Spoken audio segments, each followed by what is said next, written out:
Assalamualaikum warahmatullahi wabarakatuh. Perkenalkan, nama saya Zulfasna Aulia dengan NIM 2450501011111059. Tujuan saya membuat video ini adalah untuk memenuhi tugas akhir mata kuliah Sosiologi Peternakan. Judul case study yang saya angkat yaitu Peternak sapi di Bojonegoro gencar antisipasi penyakit mulut dan kuku. Penyakit mulut dan kuku adalah penyakit hewan yang disebabkan oleh virus RNA dan menyerang hewan berkuku belah seperti sapi, kerbau, babi, kambing, dan domba.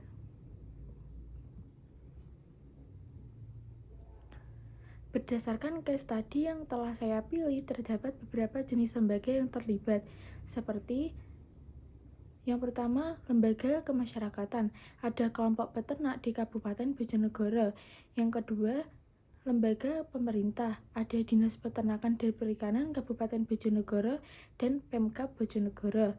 Fungsi lembaga yang terlibat dalam case study tersebut. Yang pertama, Dinas Peternakan dan Perikanan Kabupaten Bojonegoro dalam kasus ini berperan untuk memberikan penyuluhan kepada peternak mengenai upaya untuk melakukan penyembuhan terhadap penyakit pada hewan ternak. Pemkab Bojonegoro. Dalam kasus ini, Pemkab Bojonegoro berperan dalam beberapa hal. Yang pertama, Pemkab Bojonegoro melalui Dinas Peternakan berperan dalam upaya pencegahan penyakit hewan ternak dengan melakukan penyuluhan kepada peternak mengenai cara yang tepat untuk menjaga kesehatan ternak. Yang kedua, menyediakan vaksin dan obat-obatan untuk mencegah penyebaran penyakit. Yang ketiga, Pemkab melakukan pemantauan terhadap kondisi kesehatan hewan ternak melalui tim kesehatan hewan yang berkeliling untuk melakukan inspeksi dan pemeriksaan. Lalu, kelompok peternak berperan sebagai jembatan komunikasi antara peternak dengan pemerintah daerah ketika terdapat ternak yang terdeteksi terinfeksi penyakit. Peternak bisa melaporkan kepada pihak berwenang untuk mendapatkan penanganan yang tepat. Kemudian saya akan menjelaskan ciri-ciri umum di setiap lembaga yang terlibat. Yang pertama, Dinas Peternakan dan Perikanan Kabupaten Bojonegoro.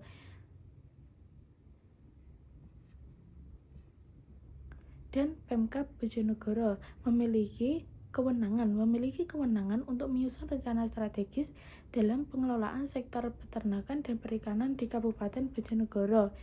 Lalu memiliki tata kelakuan, melakukan pengawasan dan bimbingan terhadap kegiatan peternakan dan perikanan.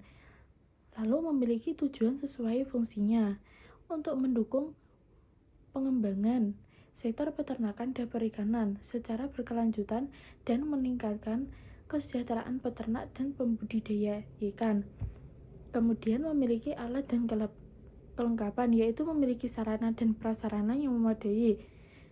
Dinas Peternakan dan Perikanan Kabupaten Bojonegoro dan Pemkab Bojonegoro juga memiliki tradisi tertulis dan tidak tertulis, yaitu memiliki aturan dan norma yang harus dipatuhi dan dilaksanakan oleh masyarakat sekitar.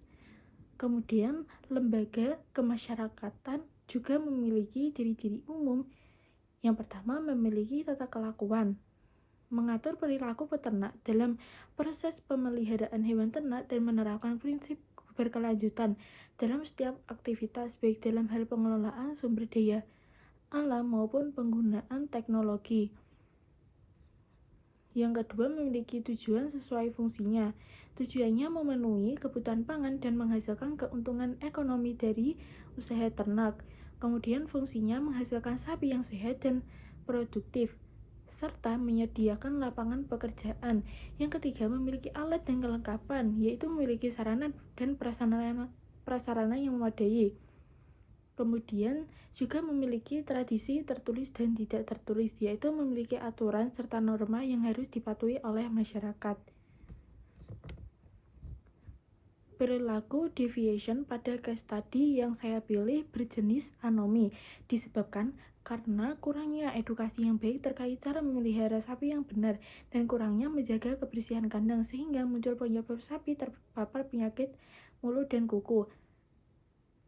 Seperti berikut. 1. Sapi menunjukkan adanya luka atau lesi di bagian mulut, lidah, gusi, serta di kuku yang terlihat merah, bengkak, dan bisa mengeluarkan cairan menyebabkan kematian pada hewan yang terinfeksi. 2. Sapi mengalami penurunan nafsu makan yang bisa berdampak pada produktivitas hewan, seperti penurunan produksi susu dan daging.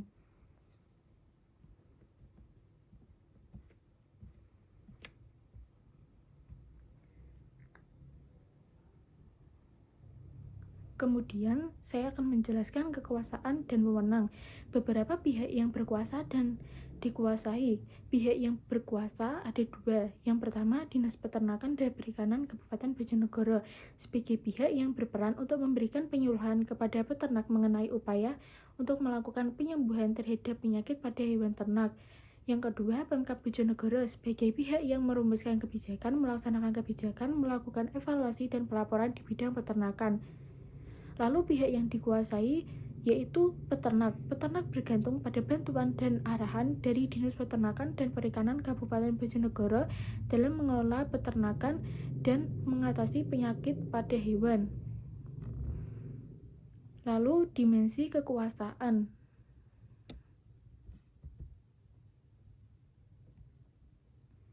Lembaga pemerintahan bersifat legal dan tidak anarki. Dinas Peternakan dan Perikanan Kabupaten Bojonegoro merupakan lembaga pemerintahan yang memiliki peran sebagai pihak yang memberikan penyuluhan kepada peternak mengenai upaya untuk melakukan penyembuhan terhadap penyakit pada hewan ternak. Kekuasaan lembaga pemerintahan merupakan legal dan tidak anarki karena berasal dari aturan yang sah seperti konstitusi atau undang-undang dasar. Yang kedua, Pemkab Bojonegoro merupakan lembaga pemerintahan yang memiliki peran sebagai penyedia dan pihak yang merumuskan kebijakan, melaksanakan kebijakan, melakukan evaluasi, dan pelaporan di bidang peternakan. Kekuasaan lembaga ini merupakan legal dan tidak anarki karena berasal dari aturan yang sah seperti konstitusi atau undang-undang dasar. Lalu saluran kekuasaan.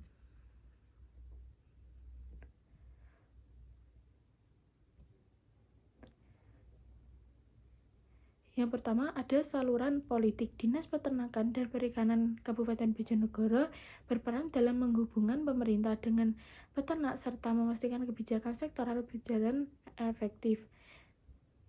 Kemudian, Pemkab Bojonegoro berperan dalam merumuskan kebijakan, mengalokasikan anggaran, dan mengawasi program peternakan.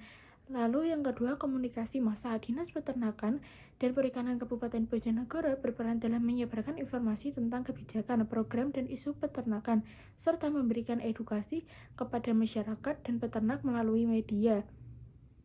Kemudian, Pemkab Bojonegoro menyampaikan kebijakan dan program peternakan kepada publik serta mengedukasi peternak melalui media. Lalu ada sumber-sumber kekuasaan. Kekuasaan berdasarkan wewenang legal. Dinas Peternakan dan Perikanan Kabupaten Bojonegoro dan Pemkab Bojonegoro memiliki kekuasaan yang didasarkan oleh peraturan yang legal dan sah secara hukum seperti adanya konstitusi atau undang-undang dasar dan peraturan perundang-undangan. Kemudian sumber kekuasaan yang dilihat dari anggota dan pemimpin. Ada kekuasaan ganjaran. Lembaga pemerintahan memiliki wewenang untuk memberikan insentif atau sanksi kepada anggota atau peternak berdasarkan kinerja atau kepatuhan terhadap kebijakan. Kemudian ada kekuasaan keahlian. Lembaga pemerintahan memiliki keahlian dalam merumuskan kebijakan, memberikan bimbingan, serta mengatasi masalah teknis yang berkaitan dengan sektor peternakan. Lalu ada unsur-unsur kekuasaan. Yang pertama ada love, dengan membangun kepercayaan yang baik dengan peternak melalui dukungan dan pembinaan. Yang kedua ada fear, dengan mendorong peternak untuk patuh terhadap kebijakan-kebijakan yang telah dibuat. Yang ketiga ada trust, dengan meningkatkan partisipasi dan kepatuhan peternak terhadap kebijakan-kebijakan pemerintah. Yang keempat ada worship, dengan membangun kepercayaan dan rasa hormat peternak terhadap kebijakan dan arahan dari pemerintah. Kemudian ada cara mempertahankan kekuasaan dengan memberikan edukasi dan dukungan kepada peternak serta menyediakan bantuan seperti vaksin atau obat-obatan bagi hewan yang terjangkit penyakit sehingga dapat menunjukkan hasil yang nyata terhadap kesejahteraan peternak. Lalu ada bentuk-bentuk wewenang. Yang pertama, berdasarkan hubungan tindakan dan dasar hukum, ada rasional atau legal. Lembaga pemerintah bersandar pada sistem hukum yang telah diakui, ditaati masyarakat, dan telah diperkuat oleh negara. Yang kedua, berdasarkan derajat formalitas wewenang, yaitu resmi, karena terdapat aturan yang sah dan mengikat secara hukum. Yang ketiga, berdasarkan sifat dan dasar kelompok sosial, yaitu teritorial. Peternak dan lembaga pemerintahan memiliki peran dalam mengatur kegiatan peternakan. Yang keempat, berdasarkan wilayah wewenang, yaitu terbatas. Lembaga pemerintahan memiliki wewenang terbatas untuk mengawasi atau memberi informasi hanya dalam lingkup peternakan di daerah tersebut. Kemudian saya akan menjelaskan regulasi dan kebijakan. Kebijakan-kebijakan utama dalam sektor peternakan di Indonesia yang terjadi pada kasus ini. 1. Kebijakan pengendalian PMK. Yang pertama, vaksinasi massal. Yang kedua, pembatasan atau pelanggaran sementara terhadap pergerakan ternak antar daerah, terutama dari daerah yang sudah terinfeksi ke wilayah lain. Yang ketiga, pemantauan kesehatan ternak. Lalu, kebijakan penyuluhan dan edukasi untuk peternak. Pemerintah memberikan penyuluhan kepada peternak mengenai cara pencegahan dan penanganan PMK. Edukasi ini bertujuan agar peternak dapat mengenali gejala penyakit dan mengambil tindakan cepat. Yang ketiga, bantuan pemerintah untuk peternak. Dengan melakukan bantuan seperti memberikan obat dan vaksin, lalu memberikan bantuan keuangan. Kemudian yang keempat, penguatan regulasi dan penegakan hukum. Pemerintah memperkuat regulasi terkait pergerakan ternak serta impor sapi dan produk ternak dari luar negeri untuk mencegah masuknya penyakit ke Indonesia. Yang kedua, sanksi bagi pelanggar protokol kesehatan.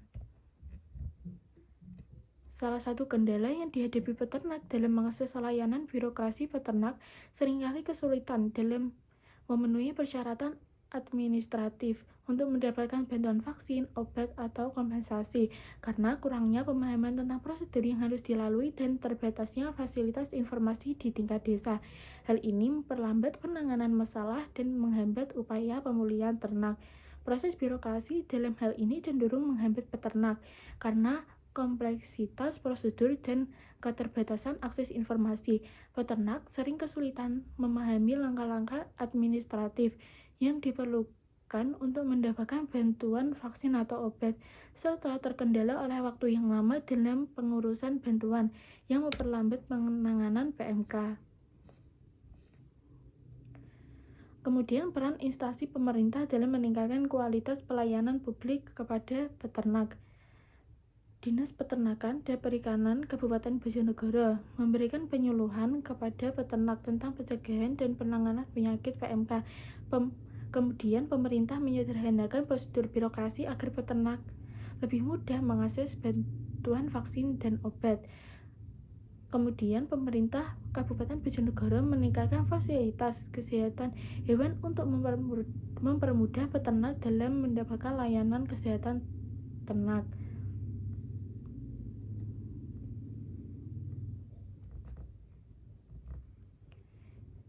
Yang terakhir, saya akan menjelaskan unsur perubahan sosial yang terjadi dalam kasus tersebut.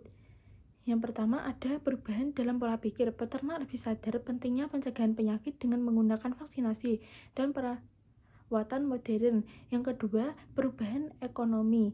Peternak beradaptasi dengan mengelola ternak agar tidak merugi akibat penyakit. Yang ketiga, perubahan norma. Adanya perubahan dalam kebiasaan merawat ternak dengan cara yang lebih higienis dan preventif. Yang keempat, kolaborasi peternak pemerintah. Adanya kerjasama yang lebih erat antara peternak dengan pemerintah dalam mengatasi PMK. Kemudian, faktor penyebab perubahan sosial. Ada faktor internal dan ada faktor eksternal. Faktor internalnya kesadaran peternak, peningkatan pemahaman tentang pentingnya pencegahan penyakit. Yang kedua, ada inovasi, adopsi cara baru seperti vaksinasi. Yang ketiga, ada perubahan norma, yaitu beralih dari cara tradisional ke cara yang lebih higienis. Kemudian faktor eksternalnya adalah yang pertama ada kebijakan pemerintah, kemudian teknologi. Yang ketiga adalah ekonomi. Kemudian faktor pendorong dan penghambat perubahan sosial. Faktor pendorongnya yang pertama ada kesadaran kesehatan. Meningkatnya kesadaran peternak tentang pentingnya kesehatan hewan untuk mencegah penyebaran penyakit. Yang kedua ada dukungan pemerintah. Program vaksinasi dan penyuluhan dari pemerintah yang membantu peternak mendapat cara baru. Yang ketiga ada tekanan ekonomi. Kerugian akibat wabah yang mendorong peternak untuk mencari solusi agar tidak merugi. Kemudian faktor penghambatnya ada 3. Yang pertama, keterbatasan akses teknologi. Beberapa peternak mungkin kesulitan mengakses vaksin karena faktor ekonomi atau lokasi. Yang kedua, tradisi dan kebiasaan. Kebiasaan lama dalam merawat ternak yang lebih mengandalkan cara tradisional, sulit diubah dalam waktu singkat. Yang ketiga, keterbatasan pengetahuan, yaitu kurangnya pengetahuan peternak tentang cara-cara pencegahan modern atau kebijakan pemerintah yang baru.